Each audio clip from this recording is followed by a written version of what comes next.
कांग्रेस प्रदेश कार्यालय में आज एक प्रेस वार्ता का आयोजन किया गया, जिसमें कांग्रेस की प्रवक्ता रितु चौधरी शामिल हुई। उन्होंने साफ तौर पे कहा कि महिला आरक्षण बिल को लेकर कांग्रेस को बदनाम करने की साजिश भाजपा के नेताओं के द्वारा की गई। आपको बता दें कि राज्यसभा और लोकसभा से महिला आरक्षण बिल गिरने के बाद से प्रधानमंत्री नरेंद्र मोदी के द्वारा विपक्षी नेताओं को घेरने का प्रयास किया गया था और उसके बाद से लगातार कांग्रेस पार्टी जो है सो हर एक मंच पर जो है सो महिला आरक्षण बिल को लेकर बीजेपी को घेरने का प्रयास कर रही है। इसी के तहत जो है सो ये प्रेस वार्ता का आयोजन किया गया था। मौके पर क्या कुछ कहा गया, ये आपको सुनाते हैं। इतनी गर्मी में यहाँ आने का कष्ट किया, उसके लिए बहुत बहुत धन्यवाद। लेकिन आज की जो प्रेस कॉन्फ्रेंस है वो बहुत ज़रूरी है, चाहे हालात कैसे भी हो, मौसम कैसा भी हो, क्योंकि यह बात महिलाओं से जुड़ी हुई है। इसलिए हमको आप सबके साथ की ज़रूरत थी, इसलिए आपको यहाँ पर बुलाया गया ताकि कांग्रेस पार्टी अपनी बात आपके सामने रख सके और आपके माध्यम से पूरे देश को ये बात हम पहुंचा सके, पूरे झारखंड को हम ये बात पहुंचा सके कि किस प्रकार से कांग्रेस के खिलाफ दुष्प्रचार चलाया जा रहा है। जैसा कि आप सब जानते ही होंगे कि बीच में चुनाव के बीच में जब बंगाल और तमिलनाडु का चुनाव चल रहा है, उसके बीच में अचानक से प्रधानमंत्री मोदी द्वारा विशेष सत्र बुलाया जाता है संसद का। आनन फानन में संसद का सत्र बुलाया जाता है, जिसकी जानकारी किसी को नहीं है। जैसा कि हमेशा वो एक सनसनी जो है क्रिएट करने की कोशिश करते हैं, उसी प्रकार से यह भी सनसनी और एक सनसनीखेज न्यूज के आधार पर सबको, विपक्ष को दिया गया कि आपको जो है विशेष सत्र बुलाया जा रहा है और आपको आना है। किसी को कोई आइडिया नहीं है कि क्या होने वाला है और क्या होगा। और अचानक से 16 अप्रैल को महिला विधेयक बिल को नोटिफाइड किया जाता है, अधिसूचित किया जाता है। जो बिल 2023 में पारित हो गया था और पूरे विपक्ष ने खुले बाहों से भाजपा का साथ देते हुए महिला आरक्षण बिल को पास करवाया था। पूरी अच्छी नीयत से, खुली बाहों से, खुले दिल से हमने महिला आरक्षण बिल को पास करवाया था। चूंकि भाजपा की नीयत साफ नहीं थी, इसलिए 2023 में इस बिल को जो है एप्लीकेबल नहीं किया गया, लागू नहीं किया गया। कांग्रेस ने कहा कि आप इस बिल को लागू करो, आज ही लागू करो। पूरा विपक्ष आपके साथ खड़ा हुआ है,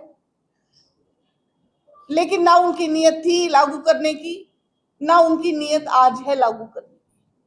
बिल के साथ तमाम शर्तें उन्होंने लगा के और इस बिल को जो है एक ख्वाब जो है वो बनाकर छोड़ दिया कि जो कब पूरा होगा महिलाओं का, उसका कुछ पता नहीं।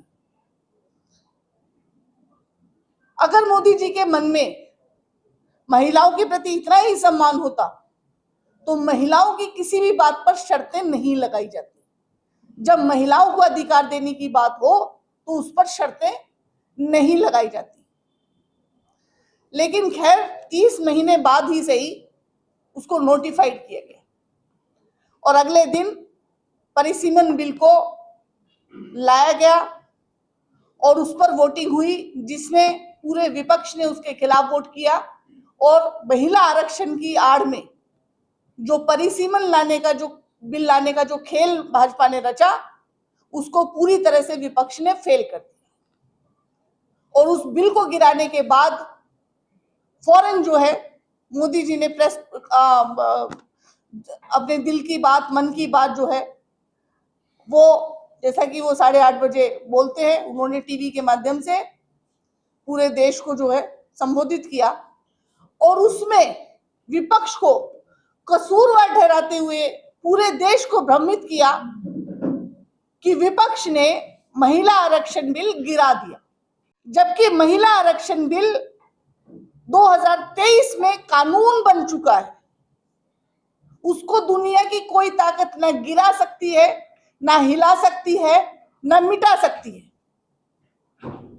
लेकिन प्रधानमंत्री जी द्वारा देश की जनता को इस तरह से भ्रमित करना, देश की माताओं को, बहनों को इस तरह से भ्रमित करना कि कांग्रेस ने महिला आरक्षण बिल गिरा दिया, ये बहुत ही मेरी नजर में बहुत एक ऐसी चीज है जो प्रधानमंत्री जी को नहीं करनी चाहिए थी, उनके पद की गरिमा के हिसाब से।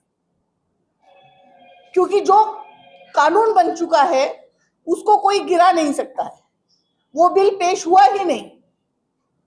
जो बिल पेश हुआ वो परिसीमन बिल था, और परिसीमन बिल को महिला आरक्षण बिल की आड़ में लाया जा रहा था, बिना किसी विचार विमर्श के, बिना किसी मीटिंग के, बिना किसी राय के, बिना किसी से बात किए हुए, बिना कोई जो है केंद्रीय समिति की मीटिंग किए हुए।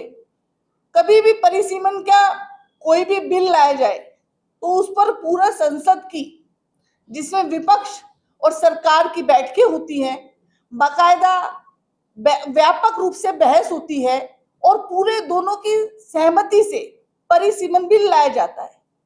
क्योंकि ये कोई एक छोटी मोटी कोई छोटा मोटा बिल नहीं होता, इसमें पूरे देश का राजनीतिक ढांचा जो है, राजनीतिक नक्शा तय होता है।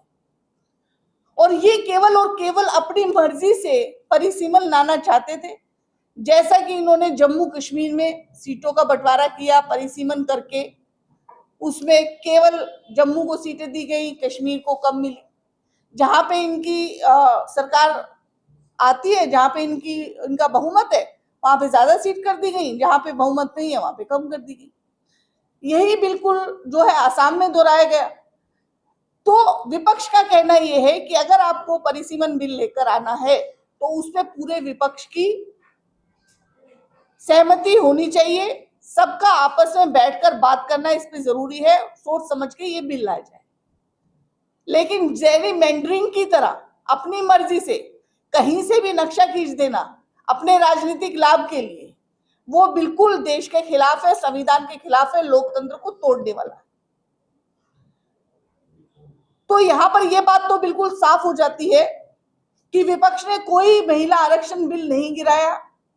जो बिल गिराया गया वो परिसीमन बिल था, जो कि पूरी तरह से देश को तोड़ने वाला था, देश को बांटने वाला था, जिसमें सदर्न जो हमारे स्टेट्स हैं उनको बिल्कुल नकार दिया जाता, उनको बिल्कुल ही उनकी भूमिका जो है देश के राजनीतिक अचल में नगण्य हो जाती। जो हमारे 7 सिस्टर्स हैं, जो हमारी ईस्ट के जो है, उनको बिल्कुल जो है उनका हक जो है उनको नहीं मिलता। इसी तरीके से गोवा है, गोवा में 2 सीट है, वो सीट 1 हो जाती। तमाम इस तरह से जहां पे इनको जो है बहुमत नहीं है, वहां पे बिल्कुल पूरी तरह से उनको जो है राजनीतिक लाभ के लिए उनको बिल्कुल उनके हकों से वंचित कर दिया जाता। ऐसा भाजपा का प्लान था, और वो प्लान पूरी तरह से कांग्रेस ने ध्वस्त कर दिया, क्योंकि हम नहीं चाहते कि किसी भी राज्य को उसके हक से वंचित किया जाए, किसी भी इस देश के नागरिक को उसके हक से वंचित किया जाए। दूसरी बात, इन्होंने हमारे 23 में अचानक से बिल लाया गया, हालांकि उसका कोई ब्लूप्रिंट नहीं था, उसका कोई मैप नहीं था कि किस प्रकार से लागू किया जाएगा, किसको कितना हक दिया जाएगा। आनन फानन में बिल लाया गया, फिर भी पूरे विपक्ष ने खुली बाहों से इसे स्वीकार किया और खड़े होकर इसका स्वागत किया, और किसी ने इसका विरोध नहीं किया। निर्विरोध ये बिल जो है वो पास हो गया और कानून बन गया। उसके बावजूद आज कांग्रेस को ये कहा जा रहा है कि आप महिला विरोधी। हम ये पूछना चाहते हैं कि महिला विरोधी वो है जो आपको बार बार पत्र लिखकर ये सूचित कर रहे हैं कि आप महिला आरक्षण बिल लेकर आइए, जो पंचायती राज में महिला आरक्षण बिल लेकर आए, जो लगातार महिला आरक्षण बिल लाने की कोशिश कर रहे थे, या वो है जिनके 100 से भी ज्यादा सांसद और विधायक महिला क्राइम में दोषी है, जो मणिपुर में जब महिलाओं को निर्वस्त्र घुमाया जाता है और आप उस पर एक बयान तक अपना जारी नहीं करते। आज 60,000 महिलाएं और बच्चे विस्थापित हो चुके हैं, उनके बारे में आपने क्या एक्शन लिया, आपने क्या किया उन महिलाओं और बच्चों के लिए? 2023 में ही केवल जब महिला आरक्षण बिल आया था, 21 महिलाओं के साथ बलात्कार और उनके मर्डर की खबर आ चुकी थी, लेकिन मोदी सरकार ने कोई एक्शन नहीं लिया। इसी सरकार में ये हुआ कि कुलदीप सेंगर जैसा एक व्यक्ति अपने घर आई एक नाबालिग लड़की नौकरी के लिए मांगने आती है, उसका बलात्कार करता है और उसके बाद उसके साथी उसका बलात्कार करते हैं और उसके बाद उसके पूरे परिवार को मार दिया जाता है। तब तक भी उसको जो है भाजपा अपनी पार्टी में रखती है, उसको अपनी पार्टी से नहीं निकालती। ब्रजभूषण शरण सिंह जैसा नेता जो हमारे देश में देश की जो मान सम्मान बढ़ाने वाली पहलवान लड़कियां थी, उनके साथ उनको मोलेस्ट करता है। छोटी बच्चियों को, नाबालिग बच्चियों को जो अभी जो खेलना सीख रही हैं, उनको मोलेस्ट करता है। उस पर दिल्ली पुलिस द्वारा पॉक्सो एक्ट लगाया जाता है। उसके बावजूद वो संसद में बैठ के ठाके लगाता है और उसको जो है पार्टी से निष्कासित नहीं किया जाता।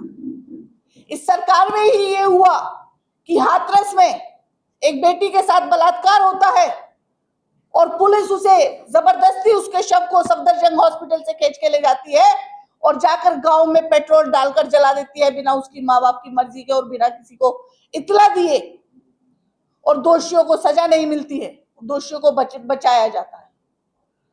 इसी सरकार में ये होता है कि छोटी नाबालिग बच्चियों के साथ बलात्कार हो रहे हैं और वो भाजपा के पदाधिकारी निकलते हैं, लेकिन पदाधिकारियों के खिलाफ कोई कार्रवाई नहीं होती।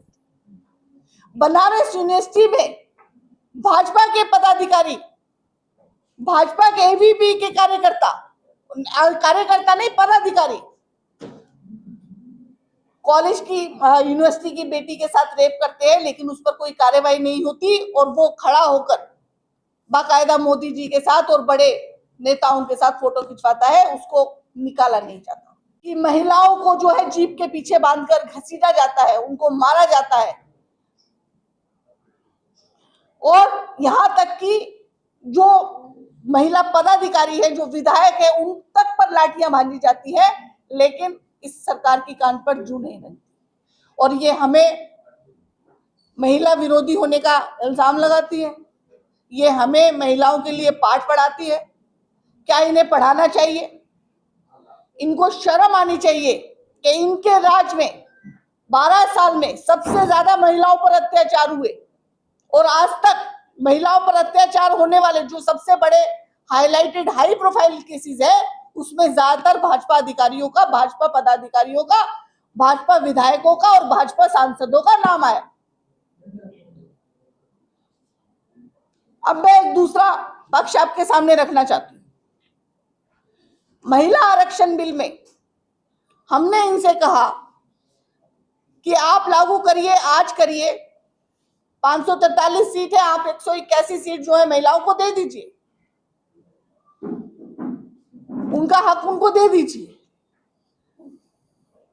लेकिन इन्होंने इस बात पर बिल्कुल भी गौर नहीं किया। इन्होंने कहा कि नहीं, हम परिसीमन करेंगे, उसके बाद सीट बढ़ाएंगे, उसके बाद महिलाओं को देंगे। उस पर भी जब कांग्रेस का बार बार कहना था कि जाति जनगणना की जाए और ओबीसी वर्ग की महिलाओं को उनका अधिकार जो है वो दिया जाए, ओबीसी महिलाओं को उनके अधिकार से वंचित रखने का ये कुत्सित प्रयास है भाजपा का, जिसको ये अपनी भ्रमकारी नीतियों से जनता को भटका कर कि इस तरह का आरक्षण जो है वो मान्य नहीं है, ये देश की जनता को बताया जा रहा है। लेकिन हम बार बार हम यही कहते हैं कि आप 2011 की जनगणना के आधार पर ओबीसी महिलाओं को उनका अधिकार दो, और आज और अभी मानसून सत्र में आने वाले आप जो है बिल आपका जो है आपने नोटिफाइड करा दिया, उसको लागू कर दीजिए। 2029 में जो महिलाओं को उनको अधिकार मिल जाएगा।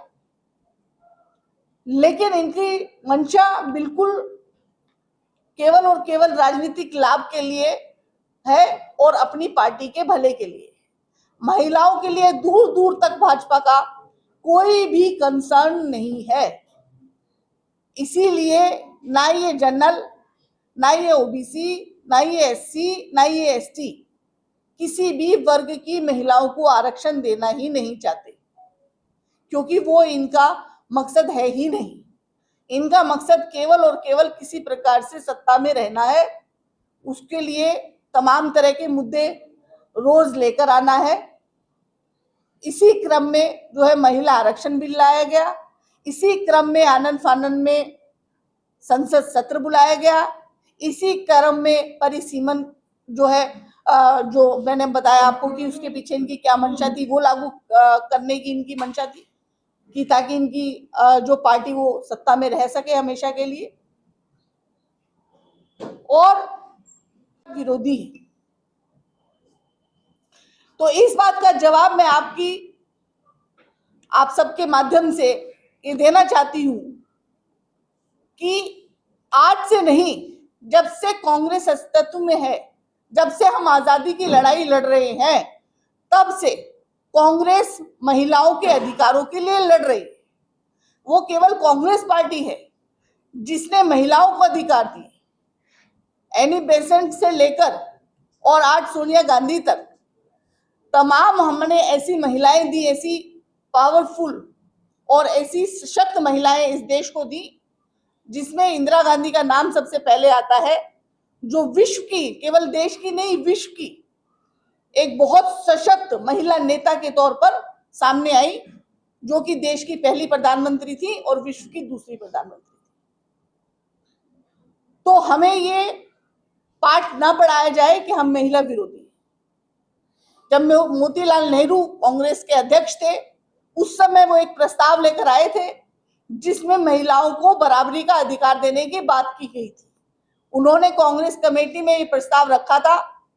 वहां से ये शुरू हुआ हमारा महिला सशक्तिकरण।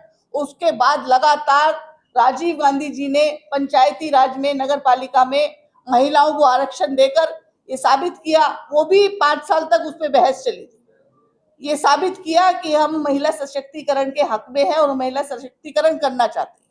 हम बार बार बिल लेकर आए, 1996 में लेकर आए, उसके बाद लगातार बिल लेकर आए, और जब 2010 में बिल को पारित नहीं करने दिया गया क्योंकि हमारे पास पूर्ण बहुमत नहीं था और महिला बिल पास नहीं हो पाया, उसका हमें सख्त अफसोस है। जब भाजपा की सरकार आई 2014 में, तो 2017 में सोनिया गांधी जी ने मोदी जी को पत्र लिखकर कहा कि आपके पास इस समय प्रचंड बहुमत है, आप महिला बिल बिना किसी विरोध के ला सकते हैं, ये महिलाओं के लिए बहुत लाभकारी होगा, क्योंकि हम इसके लिए बहुत सालों से प्रयास कर रहे हैं और देश की महिलाएं इसका बहुत इंतजार कर रही हैं। तो मेरा आपसे निवेदन है कि आप महिला बिल लेकर आइए, क्योंकि आपके पास पूर्ण बहुमत है, ये बिल फौरन पास हो जाएगा और देश की महिलाओं को उनका अधिकार दे दीजिए। लेकिन मोदी सरकार की कान पर जूं तक नहीं रही। उसके बाद 2018 में राहुल गांधी जी ने पत्र लिखा। ये